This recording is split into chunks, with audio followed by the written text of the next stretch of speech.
ನಾನು ಸತೀಶ್ ಕುಮಾರ್, ಮುಖ್ಯಾಧಿಕಾರಿ, ಪಾಂಡವಪುರ ಪುರಸಭೆ.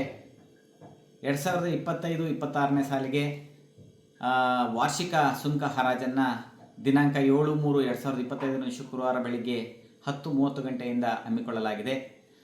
ವಾರ್ಷಿಕ ಹರಾಜಿನಲ್ಲಿ ಭಾಗವಹಿಸುವಂತಹವರು ಬ್ಯಾಂಕಿನಲ್ಲಿ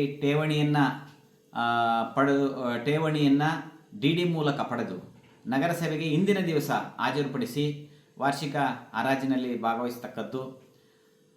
ಏನು ಸಂತೆ ಸುಂಕ ಹರಾಜು, ನೆಲಬಾಡಿಗೆ ಸುಂಕ ಹರಾಜು, ಮಾಂಸ ಕೊಯ್ಯುವ ಹರಾಜು, ವಾಹನ ನಿಲುಗಡೆಗಳ ಮೇಲೆ ಸುಂಕ ವಸೂಲಿ ಮಾಡುವ ಹರಾಜನ್ನು ಮಾಡ್ತಾಯಿದ್ದೀವಿ.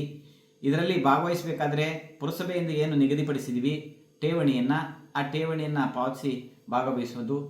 ಠೇವಣಿ ಪಾವತಿಸದೇ ಇರುವಂತಹವರು ಯಾರೂ ಕೂಡ ಭಾಗವಹಿಸಲು ಅವಕಾಶವಿಲ್ಲ. ಹೆಚ್ಚಿನ ಸಂಖ್ಯೆಯಲ್ಲಿ ಹರಾಜಿನಲ್ಲಿ ಭಾಗವಹಿಸಲು ಈ ಮೂಲಕ ಪುರಸಭೆಯ ಪರವಾಗಿ ಕೋರುತ್ತೇನೆ.